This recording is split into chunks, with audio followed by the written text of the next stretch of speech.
ஓம் ஸ்ரீ குருப்யோ நமஹ. தென்னாருடைய பெரியவா போற்றி, எந்நாட்டவர்க்கும் இறைவா போற்றி. சர்வஜ்ஞா சர்வவ்யாபி பெரியவா சரணம்.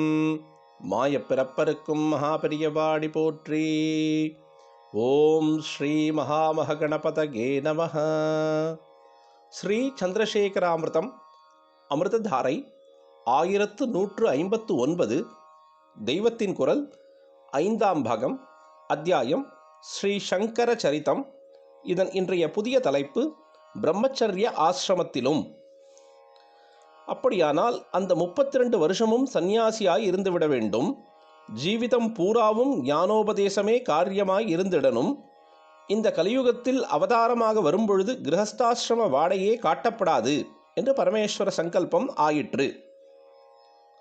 சில நிமிஷங்கள் யோசனையில் இருந்து பின் ஸ்ரீசரணர் தொடர்கிறார். இந்த அவதாரத்தில் ஆயுசு முழுக்க உபதேசம் சந்நியாசம் என்றால் முழுக்கவே இல்லை.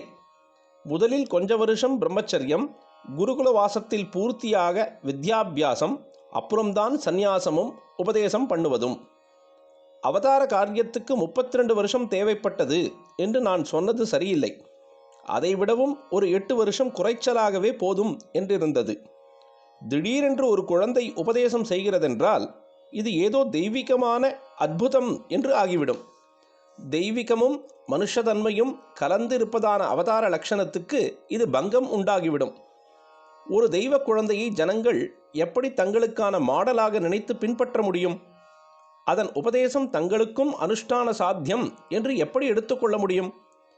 ஒரேடியாய் உச்சஸ்தானத்தில் அமர்த்தப்பட்ட அவதாரத்துக்கும் அப்போது ஜனங்களோடு கலந்து பழகும் ஆசை நிறைவேறாது. உபதேச குருவாக வருகிற பொழுதே ஒரு உச்சஸ்தானம், ஒதுக்கம் எல்லாம் வரத்தான் செய்யும். ரொம்பவும் நியாயமாய் இருந்து கொண்டு ஞான வைராக்கியங்களை உபதேசித்து கொண்டிருப்பவர் மற்ற அவதாரங்களைப் போல ஜனங்களோடு அத்தனை இன்டிமசியுடன் உறவு கொண்டாட முடியாதுதான்.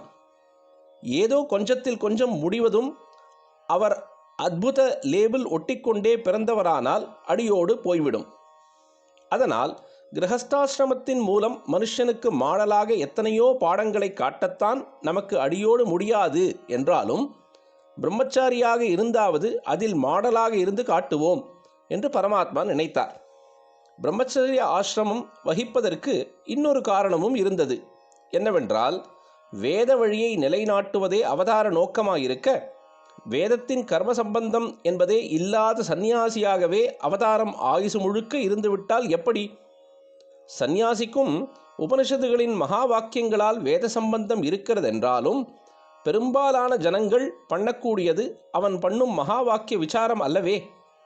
அவர்களுக்கானது வைதிக கர்மாக்கள் தானே, அதாவது பிரவருத்தி மார்க்கம்தான். அதுவோ கிருஷ்ணர் காலத்தையும் விட இப்பொழுது கெட்டுப்போயிருந்தது. வர்ண விபாகம் வேண்டாம் என்ற மதங்கள் இப்பொழுதுதான் பரவி வைதீக கர்மானுஷ்டானத்திற்கு பெரிய ஹானி உண்டாக்கி வந்தன.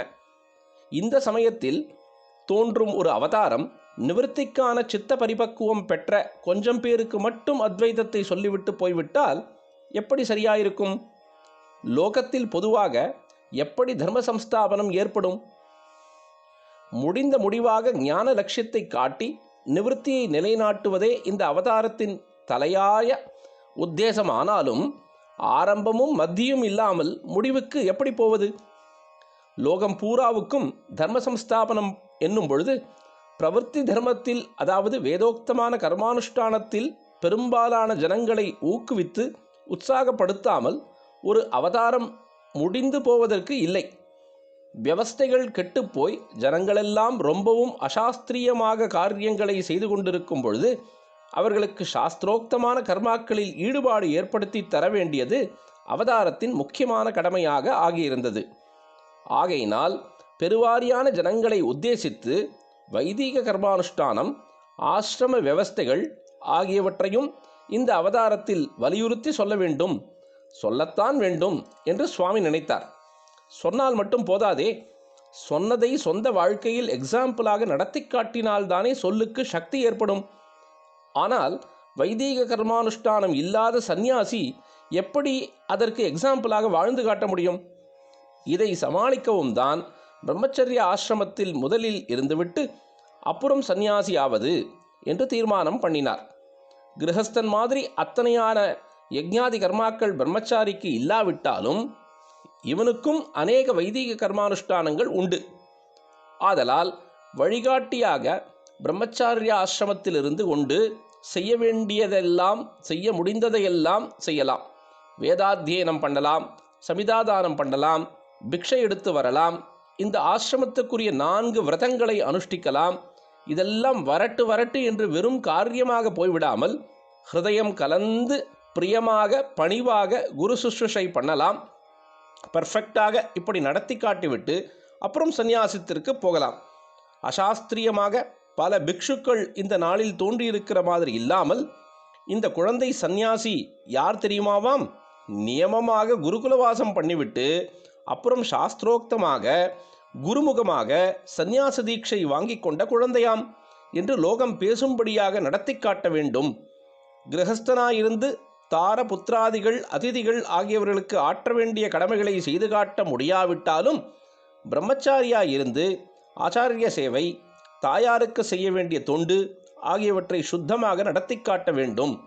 வேத சாஸ்திரங்களில் லோகத்துக்கு மறுபடி பிடிப்பு ஏற்படுத்தி தர வேண்டிய அவதாரம் ஒரு சாஸ்திரமும் தேவையில்லாத அதிவர்ணாசிரம ஞானியாக பிறந்து விடாமல் பிரம்மச்சாரியாகவாவது இருந்து சாஸ்திரோக்தமான கர்மாக்களை செய்து அப்புறம் சாஸ்திரோக்தமான சந்நியாச தீட்சை பெற்று இந்த ஆசிரமத்துக்கான நியமங்களை பின்பற்றி காட்டுவதுதான் முறை என்று பரமாத்மா நினைத்தார்.